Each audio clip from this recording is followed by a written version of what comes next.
Yo, what is up, you guys? Welcome back to the channel.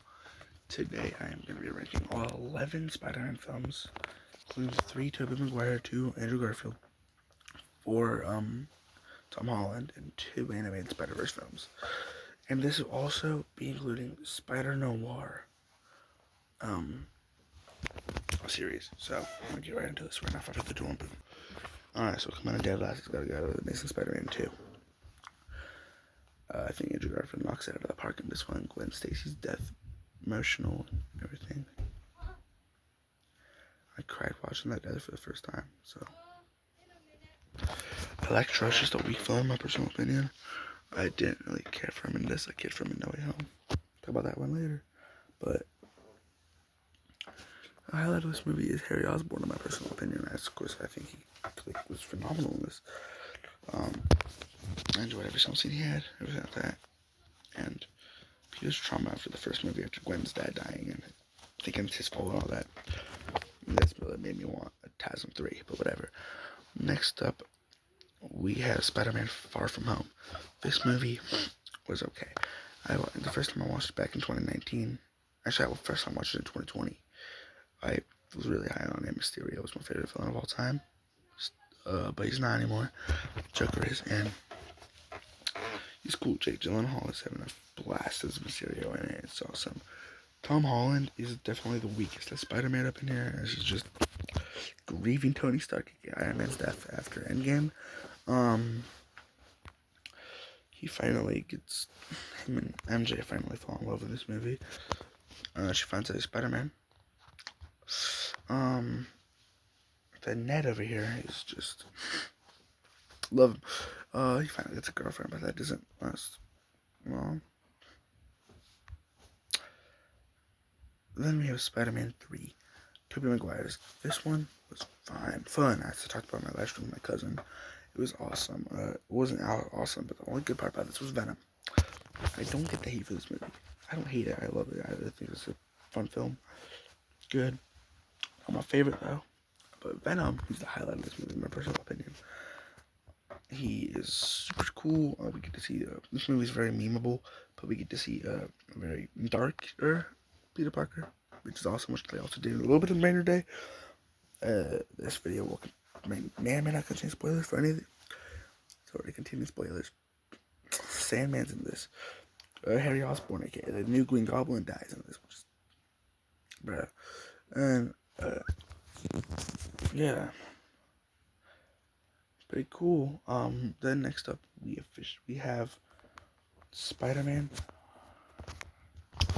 The Amazing Spider-Man 1. Andrew Garfield is phenomenal in this role. I think he's awesome. I think he does his best in this. This is his first movie. I love the concept of this whole reboot for Spider-Man. It does his origin story really well, better than Tobey Maguire, in my personal opinion. And it's really cool, and I love the fact that they did it like this well. And he's just awesome in this role, and I think they should keep him. They should have made him be in 3 and give him a third film. It's just apparently going to be a sequel for us, which I love. Next up, we have Spider-Noir. Really love this series, but I rewatched it initially, and it wasn't as high as it was for me, and I hate the fact that it wasn't as high. Nicolas Cage gives his best as the Dark Spider-Man in this movie. I love that. I watched it in both black and white and in color, and I loved black and white way more. So I rewatched it in black and white, which was way cooler. I love Nicolas Cage. He's awesome. I love Spider-Man. Spider-Noir was a pretty big series. It's fun noir. He was the best he could do, like better than he did in Into the Spider-Verse. Speaking of Spider-Verse, next up we're getting into the great movies. Spider-Man Into the Spider-Verse. Wow. I remember watching this movie. I hated Kingpin. I still hate him to this day. Miles Morales being the highlight of this movie was perfect. I love Miles Morales being the main man of this movie. They do really well with his story of trying to become the new Spider-Man after Spider-Man's death, Peter Parker's death. They did really well with that. Next up, we have Spider-Man 1, the original, Tobey Maguire's.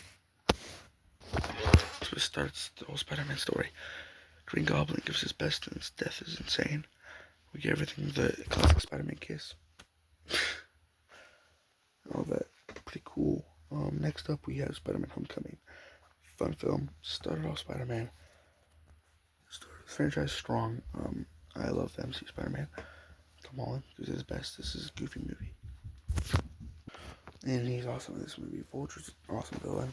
Shocker's in this, which is not really important. But next up we have Spider-Man Across the Spider-Verse. This one was awesome. I love this movie. Gwen and Miles' love story was okay. Then, of course, Miles Morales cooks up hard in this movie. Spider-Man 2099 was awesome in this movie. Main villain. The whole Spider-Verse, multiverse thing was Prowler getting his big shot in this movie was phenomenal. Next up we have Spider-Man No Way Home. This movie was awesome. I love this movie. As Doctor Strange gives us all Tobey Maguire and Andrew Garfield along with Tom Holland. This movie's peak. I'm super hyped to see what they do next in Doomsday and Secret Wars. I don't know. But yeah. Next up we have Spider-Man 2. Sam Raimi, Tobey Maguire, peak movie. Doc Ock is the best. Spider-Man.